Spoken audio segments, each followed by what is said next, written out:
किसी ने दाढ़ी रखी थी इसलिए उसको मार दिया गया, या हमारे प्रधानमंत्री जी कहते हैं कि साहब हम कपड़े देख के पहचान लेते हैं।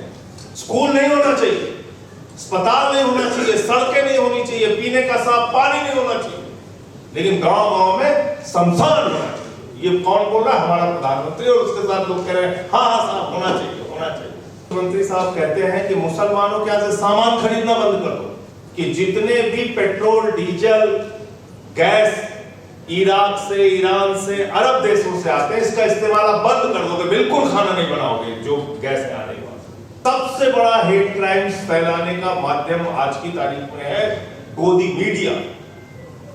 शाम को 5 बजे से लेकर रात को 11 बजे तक अगर आपके दिमाग में हिंदू मुसलमान, हिंदुस्तान पाकिस्तान, बांग्लादेश, घुसपैठिया यही सब भरा जाएगा, जो हम लोगों को पार्लियामेंट में हेट क्राइम्स और दंगों के बारे में गृह राज्य मंत्री जी के द्वारा उपलब्ध कराया गया डाटा है, वो इससे कई गुना ज्यादा है। जो सरकारी आंकड़ा है वो इससे कई गुना ज्यादा है, वो मैं आपको दे दूंगा।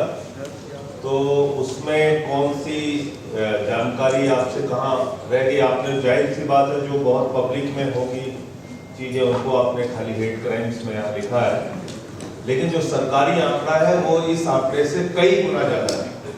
दंगों के आंकड़े, हेट क्राइम्स के आंकड़े, तो वो लेकिन वो चालाकी ये करते हैं कि वो ये नहीं दिखाते कि साहब किसी ने दाढ़ी रखी थी इसलिए उसको मार दिया गया, या कहीं चर्च पे हमला हुआ, या क्रिश्चियन है कोई तो उसको टारगेट करके मारा गया, या सिख है कोई तो उसको टारगेट करके मारा गया।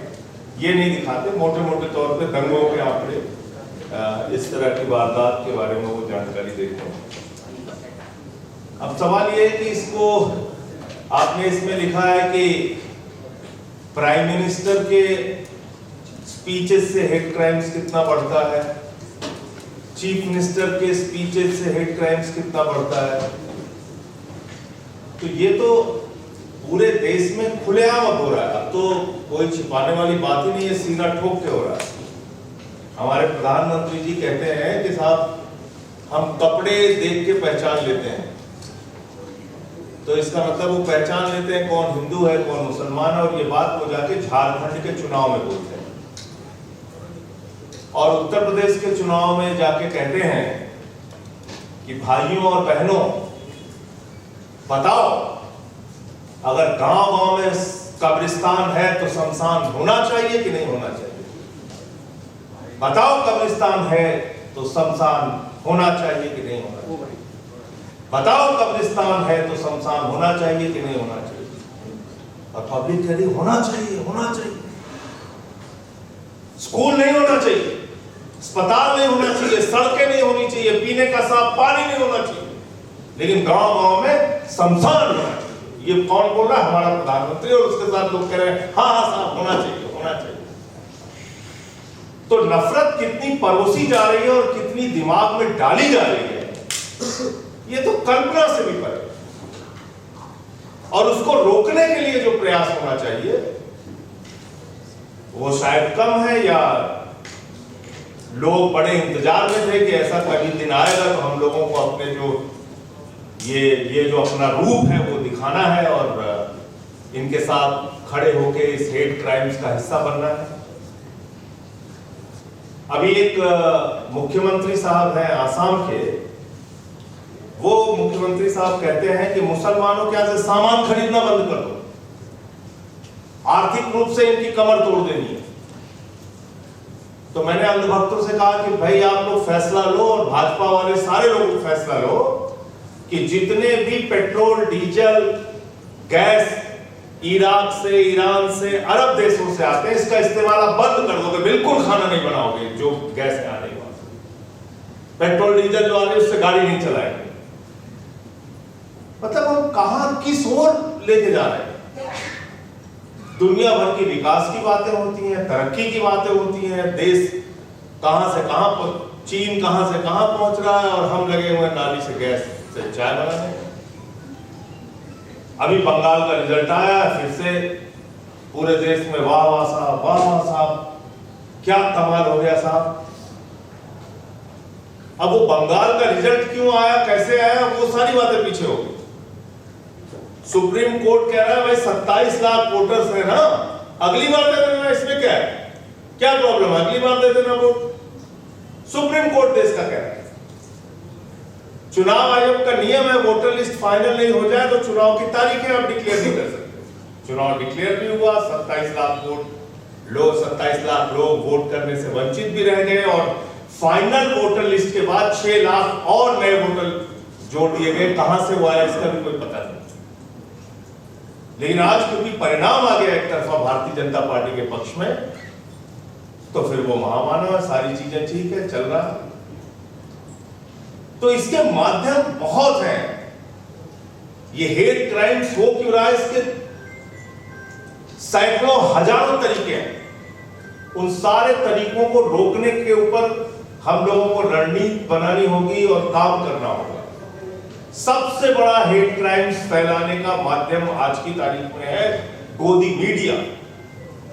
शाम को 5 बजे से लेकर रात को 11 बजे तक अगर आपके दिमाग में हिंदू, मुसलमान, हिंदुस्तान, पाकिस्तान, बांग्लादेश, घुसपैठिया यही सब भरा जाएगा तो उसका नतीजा क्या होगा? उसका नतीजा यही होगा, चर्च के सामने हनुमान चालीसा पढ़ा जाएगा, मस्जिद के सामने रामचरितमानस पढ़ी जाएगी, पकड़ पकड़ के लोगों को मुसलमान होने के नाते कभी नमाज पढ़ते वक्त पकड़ के मारो, कभी लिंचिंग करके उनकी हत्या कर दो। घटनाएं होंगी, लेकिन अगर आप गोदी मीडिया का काम देखिए तो वो बिल्कुल योजनाबद्ध तरीके से इन चीजों को, नफरत को परोसती हैं, घर घर में फैलाने का काम करती है। आरएसएस है ये इतना बड़ा संगठन पूरे देश में, वो इस नफरत को फैलाने का काम करता है। दिन भर आपको व्हाट्सएप का एक माध्यम है, उस माध्यम से तमाम नफरती मैसेज आपके मोबाइल पे पहुंच रहे हैं। वो जानकारी सही है, गलत है, उसकी पड़ताल के चक्कर में आप नहीं पढ़ते। अब आपको दिल्ली विश्वविद्यालय की शिक्षा की जरूरत नहीं है, आपको जेएनयू की शिक्षा की जरूरत नहीं है। व्हाट्सएप का एक विश्वविद्यालय है जिसकी अलग शिक्षा चलती रहती है, उससे लोग वहां से भी नफरत फैलाने का माध्यम इनके पास है। पूरे देश में योजनाबद्ध तरीके से तमाम संगठन के लोग नफरत फैलाने का काम कर रहे हैं, जिनको संरक्षण बीजेपी की सरकारों से मिला हुआ। और इसमें अगर आप एक आंकड़ा और जोड़ देते तो शायद ये संख्या काफी बढ़ जाती। दलितों के खिलाफ होने वाले अत्याचार, आदिवासियों के खिलाफ होने वाले अत्याचार, जिसमें हम देखते हैं कि मध्य प्रदेश में बीजेपी का एक नेता आदिवासी युवक के सिर के ऊपर पेशाब करता हुआ दिखता है। जिसमें हम देखते हैं कि पासी समाज का एक बुजुर्ग, उसको मंदिर की सीढ़ियों पे पेशाब चटवाई जाती है काकोरी में, लखनऊ के पास। जिसमें हम देखते हैं कि बुलंदशहर में सीआरपीएफ के एक जवान को घोड़ी पे नहीं चढ़ने दिया जाता क्योंकि वो दलित समाज से, एससी कम्युनिटी से। तो इसलिए मैं सिर्फ इतना कहना चाहता हूं कि आज नतीजे राज्य दर राज्य आएंगे, जश्न मनाए जाएंगे, महामानव की उपलब्धियां गिनाई जाएंगी, लेकिन इन सब के बीच ये हेट क्राइम्स, ये नफरत का बाजार जो पूरे देश में चल रहा है और जो नफरत परोसी जा रही है, उसको रोकने के लिए क्या करना है, उसके बारे में हम लोग ऐसे कार्यक्रमों में आके जानकारियां लेते हैं, अच्छी बात है, लेकिन उसको रोकने के लिए आगे क्या करना है उसकी रणनीति भी बनाना चाहिए। और उसमें जो मेरी भूमिका हो सकती है, जैसे मैं किसी भी तरीके से आपके काम आ सकता हूं तो मैं हाजिर हूं। इतनी बात कहना चाहता हूं। बहुत बहुत धन्यवाद।